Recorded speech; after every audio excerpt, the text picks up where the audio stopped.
یہ معاملہ ہے کہ اس خطبے میں ہے کیا، اس میں ایسی کیا بات ہے کہ مجھے مجبوراً اس پر ویڈیو بنانی پڑی ہے کہ برکت حاصل کرنا انبیاء سے یہ قرآن مجید کا حکم ہے کہ ماشاءاللہ اس کی آواز بہت خوبصورت ہے اور اس سے دل میں تسکین آتی ہے۔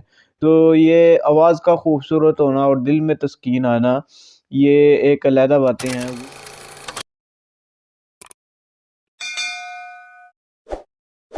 الرحیم اللہ رب محمد صلی اللہ علیہ وسلم نحن عباد محمد صلی اللہ علیہ وسلم۔ ناظرین گرامی، میں ہوں سید محمد بلال شاہ قادری رضوی اور آپ دیکھ رہے ہیں میرا یوٹیوب چینل بلال گیلانی۔ ابھی تک آپ نے میرے چینل کو سبسکرائب نہیں کیا تو سبسکرائب کر لیں اور بیل آئیکن کو بھی دبا دیجئے تاکہ مزید آنے والی ویڈیوز آپ تک پہنچ سکے۔ ناظرین گرامی، آج ایک نئے ٹاپک کے ساتھ آپ کی خدمت میں حاضر ہوا ہوں۔ آپ سب کو معلوم ہے کہ آئے روز فیس بک پر اور واٹس ایپ پر اور یوٹیوب جتنے بھی سوشل میڈیا پلیٹ فارمز ہیں ان میں کافی چیزیں وائرل ہوتی رہتی ہیں۔ تو کچھ دینی چیزیں بھی وائرل ہوتی ہیں، دنیاوی چیزیں بھی وائرل ہوتی ہیں، گند بھی ہوتا ہے، صفائی بھی ہوتی ہے، سارا کچھ جو ہے وہ وائرل ہوتا رہتا ہے۔ تو آج میں ایک وائرل چیز کے بارے میں بات کرنے جا رہا ہوں اور یہ بہت اہم ٹاپک بھی ہے اور اس پر بات کرنا بھی ضروری ہے، کیونکہ یہ ایک اعتبار سے صحابہ کرام رضوان اللہ تعالی علیہم اجمعین کے عقیدے پر حملہ ہے، اور ظاہر ہے جب صحابہ کے عقیدے پر حملہ ہوگا تو پھر توہین صحابہ ہی ہوگی، تو اس وجہ سے اس پر بات کرنا بہت ضروری ہے۔ آپ نے دیکھا ہوگا سوشل میڈیا پر، فیس بک پر یا یوٹیوب پر آپ نے دیکھا ہوگا کہ ایک خطبہ بہت وائرل ہوتا ہے جس کو عطاء اللہ شاہ بخاری ایک مولانا ہے، علامہ ہے، اس کی طرف منسوب کیا جاتا ہے اور یہ کہا جاتا ہے کہ یہ اس کا خطبہ ہے۔ تو اس کی آواز ماشاءاللہ کافی خوبصورت ہے، آواز کی وجہ سے لوگ اس کو زیادہ سنتے ہیں کہ احسن انداز میں اس میں تلفظ کی ادائیگی کی گئی ہے اور بہت ہی کمال کی اور خوبصورت آواز ہے، تو اس وجہ سے لوگ اس کو سنتے ہیں۔ لیکن سننا علیحدہ بات ہے اور اس میں غور کرنا یہ علیحدہ بات ہے۔ لوگ چسکے لینے کے لیے اس کو سنتے ہیں کہ ماشاءاللہ اس کی آواز بہت خوبصورت ہے اور اس سے دل میں تسکین آتی ہے۔ تو یہ آواز کا خوبصورت ہونا اور دل میں تسکین آنا یہ ایک علیحدہ باتیں ہیں۔ حضور صلی اللہ علیہ وسلم نے ارشاد فرمایا تھا کہ جب آپ کی مجلس میں مشرق کے لوگ آئے تھے، مشرق کی طرف سے، تو انہوں نے بیان کیا تھا، تو وہ بیان جو تھا نا وہ لوگوں پر بہت اثر انداز ہوا۔ تو جب وہ اثر انداز ہوا تو نبی پاک صلی اللہ علیہ وسلم نے ارشاد فرمایا تھا کہ بیان ایک جادو ہوتا ہے، یعنی یہ جو بیان، یہ بھی ایک بیان کی قسم ہوتی ہے، ترنم لگانا یا سر لگانا یا احسن انداز میں کسی چیز کی ادائیگی کرنا، یہ بھی ایک بیان کی قسم ہوتی ہے، تو یہ ایک جادو ہوتا ہے۔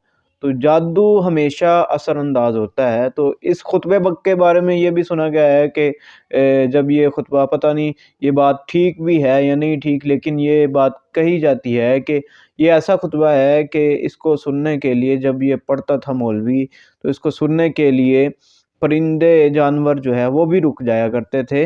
تو اب یہ معاملہ ہے کہ اس خطبے میں ہے کیا، اس میں ایسی کیا بات ہے کہ مجھے مجبوراً اس پر ویڈیو بنانی پڑی۔ تو میں نے جب پہلے عرض کی کہ اس میں ایک ایسے الفاظ ہیں، تھوڑے سے ایسے جملے ہیں جو صحابہ کرام رضوان اللہ تعالی علیہم اجمعین اور اہل بیت کے عقیدے پر حملہ کرتے ہیں اور مقدسات کی توہین کی طرف گامزن کرتے ہیں لوگوں کو۔ وہ کیا ہے؟ وہ جہاں پر حمد و ثنا کے بعد جب نبی پاک صلی اللہ علیہ وسلم کا ذکر آتا ہے تو اس خطبے میں یہ کہا جاتا ہے او یتبرکو بغیرہ من نبی و ولی و تقی، یعنی کہ اس طرح کے الفاظ پھر کافی جو بھی اولیاء کے طبقات ہیں ان کی طرف ان کو گنا جاتا ہے، اور پھر کہا جاتا ہے کہ فعلیہ الخسران والوبال، یہ جیسے آپ سکرین پر دیکھ بھی رہے ہیں کہ یہ الفاظ اس خطبے میں بولے جاتے ہیں۔ اب کسی بندے نے ان لفظوں پر غور نہیں کیا تو ان کا ترجمہ یہ بنتا ہے کہ اللہ تبارک، کیونکہ پیچھے حمد ہو رہی تھی اللہ تعالیٰ کی، پیچھے یہ کہا جا رہا تھا کہ جس نے اللہ تعالیٰ کی ذات پر شریک ٹھہرایا یا صفات کے ساتھ کسی کو شریک ٹھہرایا تو وہ اسلام سے خارج ہو گیا۔ پھر آگے یہ بات ہوئی کہ او یتبرکوا بغیرہ، یعنی اللہ تعالیٰ کے علاوہ کسی سے بھی برکت حاصل کی، چاہے برکت جس سے حاصل کر رہا ہے وہ ببرکت چیز نبی ہو یا ولی ہو یا صحابی ہو یا تقی ہو یا نقی ہو، کوئی بھی چیز ہو، اللہ تعالیٰ کے علاوہ کسی سے بھی برکت حاصل کرتا ہے تو وہ خسارے میں ہے، وہ نقصان میں ہے، اور وہ اپنا نقصان جو ہے خود بھگتے گا۔ یعنی کہ تبرک بن نبی کو یہاں پر صاف طور پر ناجائز کہا جا رہا ہے، اور یہ عقیدہ پھیلایا جا رہا ہے کہ یہ بھی شرکی عقیدہ ہے۔ تو اس کی طرف کافی لوگوں نے غور نہیں کیا کہ اس خطبے میں کیا ڈنڈی ماری گئی ہے اور کیسے حملہ کیا گیا ہے صحابہ کے عقیدے پر اور حضور صلی اللہ علیہ وسلم کے مسلمہ عقیدے پر۔ میں نے کہا نا حضور کا عقیدہ ہے، تو یہ میں نے اپنی طرف سے نہیں کہا، آپ دیکھ لیں، واقعات دیکھ لیں کہ جب نبی پاک صلی اللہ علیہ وسلم حجام کی نائی کی دکان پر جاتے تھے تو وہاں پر آپ بال کٹواتے تھے، تو بال جب کٹواتے ہیں، ہم لوگ بھی بال کٹواتے ہیں، ہم جاتے ہیں بال کٹواتے ہیں تو ہمارے بال زمین پر گرتے ہیں، لیکن امام الانبیاء کی شان یہ ہے کہ جب آپ کے بال جو نائی کاٹتا تھا تو وہ بال زمین پر نہیں گرتے تھے، وہ کہاں پر گرتے تھے؟ وہ صحابہ کے ہاتھوں پر گرتے تھے۔ تو صحابہ ان بالوں کو رکھتے تھے اور بطور برکت ان کو اپنے پاس رکھتے تھے، اس سے تبرک حاصل کرتے تھے، برکت حاصل کرتے تھے۔ تو حضور صلی اللہ علیہ وسلم کے سامنے یہ عمل ہوتا، آپ نے کبھی یہ نہیں کہا کہ یہ شرک ہے، یہ کیا کر رہے ہو اے میرے صحابہ، تم تو میرے صحابہ ہو، یہ تم کیا شرکیہ احوال کر رہے ہو، معاملات کر رہے ہو، آپ نے کبھی نہیں روکا۔ اس سے یہ ثابت ہوتا ہے کہ آپ نے نہیں روکا۔ تو حدیث کی اقسام میں سے ایک قسم یہ ہے حدیث تقریری، اس کو کہتے ہیں کہ حضور صلی اللہ علیہ وسلم کے سامنے کوئی بات ہوئی ہو یا کوئی فعل سرزد کسی نے کیا ہو اور آپ نے اس کو منع نہ کیا ہو بلکہ خاموش رہے ہو یا آپ نے اس کی تحسین فرمائی ہو، تو یہ بھی ایک طرح کی حدیث ہوتی ہے، تو یہ بھی شریعت میں جائز ہوتا ہے۔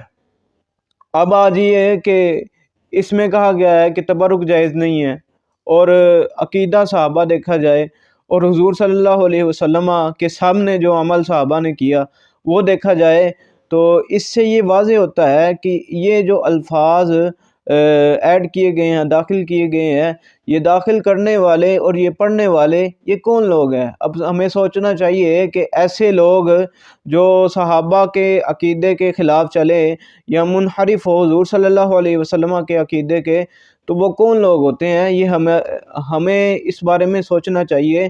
تو یہ وہی لوگ ہوتے ہیں جو شیطان کی راہ لوگوں کو چلاتے ہیں اور شیطان کی طرف بلاتے ہیں، اور باقی رہ گیا کہ پرندے جو اس پر کھڑے ہوتے تھے، تو اس کا یہ بھی جواب ہو سکتا ہے کہ پرندے یہ دیکھنے کے لیے کھڑے ہوتے تھے کہ کیسا بدبخت آدمی ہے، کیسا خبیث آدمی ہے کہ صحابہ کا جو عقیدہ ہے اس کے خلاف یہ بکواس کر رہا ہے۔ تو اس وجہ سے بھی پرندے جو ہے یہ اکٹھے ہو جایا کرتے تھے لان تان کرنے کے لیے۔ تو یہ اگرچہ یہ بات بنی ہے، پتہ نہیں یہ ہے کہ نہیں ہے۔ دوسرا یہ ہے کہ قرآن مجید سے تبرک، برکت حاصل کرنا اللہ تعالیٰ کے علاوہ، ہمارا پہلا عقیدہ یہ ہے کہ اللہ تعالیٰ کی عطا سے جو بندہ کرتا ہے، جو بھی کرتا ہے، چاہے کوئی نبی ہے چاہے کوئی ولی ہے، تو اللہ تعالیٰ کی عطا کردہ طاقت سے وہ جو ہے آگے سارا کچھ معاملات کرتا ہے۔ یہ ہمارا عقیدہ ہے۔ اگر یہ ہمارا عقیدہ یہ ہو کہ اللہ تعالیٰ کی طاقت سے نہیں کرتا بلکہ اپنی اس کی ذاتی طاقت، پھر تو ہم ہو جائیں گے مشرک، کیونکہ ذاتی طاقت کسی کے پاس نہیں ہوئی، جو بھی دیتا ہے رب تعالیٰ دیتا ہے بندے کو طاقت۔ یہ ہمارا عقیدہ ہو گیا۔ اور دوسری بات یہ ہے کہ تبرک، یہ قرآن مجید میں بھی اس کا ذکر ہے کہ برکت حاصل کرنا غیر اللہ سے، انبیاء کرام علیہم السلام سے۔ تو یہ قرآن مجید میں سورہ یوسف جو ہے آخر میں آپ دیکھ لیں، اس میں جب آتا ہے وہ واقعہ، آپ پڑھیں تفصیل میں جائیں تو وہ آتا ہے کہ جب حضرت یوسف علیہ السلام کے والد کی بینائی چلے گئی تھی شدت غم کی وجہ سے، تو آپ نے اپنے بھائیوں کو اپنا کرتا اتار کے دیا اور فرمایا کہ یہ قمیص لے جاؤ اور جا کر میرے والد کی آنکھوں پر اس کو رکھ دو، جب بھی تم میرے والد کی آنکھوں پر رکھو گے تو جو بنائی گئی ہوئی ہے وہ واپس آ جائے گی۔ تو بھائیوں نے یہی کیا کہ آپ کی قمیص لے گئے، کرتا لے گئے، تو وہ کرتا جو ہے وہ حضرت یوسف علیہ السلام کے والد کے آنکھوں پر رکھا گیا، تو جو والد تھے ان کی آنکھوں میں بینائی واپس آ گئی۔ یعنی کہ اس کرتے کی برکت کا یہ عالم ہے، جو نبی سے مس ہوا ہو کہ وہ جو بینائی چلے جائے وہ بھی واپس آ جاتی ہے، تو پھر نبی کی ذات کا کیا عالم ہوگا۔ تو اس سے آپ یہ اندازہ لگا سکتے ہیں کہ برکت حاصل کرنا انبیاء سے یہ قرآن مجید کا حکم ہے، اور حضرت یوسف علیہ السلام نے بھی یہ عمل کیا۔ اگر یہ ناجائز ہوتا، اگر یہ شرک ہوتا، تو ایک اللہ تعالیٰ کے نبی ایسا نہ کرتے۔ اگر نبی نے کر لیا تو پھر اللہ تعالیٰ کی طرف سے حکم ہو جاتا کہ اے نبی تو نے یہ کیا ہے، یہ ٹھیک نہیں ہے۔ تو اللہ تبارک و تعالیٰ کی طرف سے حکم کا نہ آنا اور نبی کا اس طرح کرنا، یہ اس بات کی دلیل ہے کہ یہ عمل بالکل سنت انبیاء بھی ہے اور جائز بھی ہے، اور برکت ملتی بھی ہے اور برکت حاصل ہوتی ہے۔ دوسری بات یہ ہے کہ ایک تابوت تھا، تابوت سکینہ، جس کا ذکر قرآن مجید کی دوسرے سپارے میں آتا ہے۔ تو اس دوسرے سپارے کے آخری صفحے پر اس کا ذکر آتا ہے۔ تو وہ تابوت ایسا تھا کہ بنی اسرائیل کے لوگ جو تھے، جب کوئی جنگ کرنا چاہتے تو اس تابوت کو آگے وسیلہ بناتے، اس تابوت کی برکت سے اللہ تعالیٰ سے دعا مانگتے۔ جب وہ دعا مانگتے نا تو ان کی دعا قبول ہوتی، اور جو بھی جنگ وہ کرتے تو وہ جنگ وہ جیت جاتے۔ تو یہ کس کی برکت تھی؟ یہ تابوت کی برکت تھی۔ اچھا، اس تابوت میں ہے کیا؟ تو اس کا بیان بھی قرآن مجید میں آیا ہے کہ اس تابوت میں موسیٰ علیہ السلام اور ہارون علیہ السلام کی کچھ اشیاء ہیں، بقایا جات ہیں جو اس تابوت میں رکھا گیا ہے۔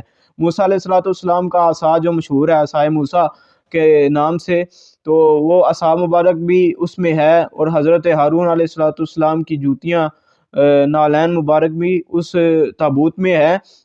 اور اس کے علاوہ حضرت سلیمان علیہ السلام آپ کی جو انگوٹھی ہے وہ بھی اس تابوت میں ہے۔ اب اس تابوت میں جوتیاں ہیں، عصا ہے اور انگوٹھی ہے، اور قرآن فرما رہا ہے کہ تحملہ الملائکہ، جوتیاں اس تابوت میں ہیں۔ کس کی؟ نبی کی جوتیاں ہیں، نبی کی جوتیاں ہیں، اور اس کو اٹھائے ہوئے کون ہے؟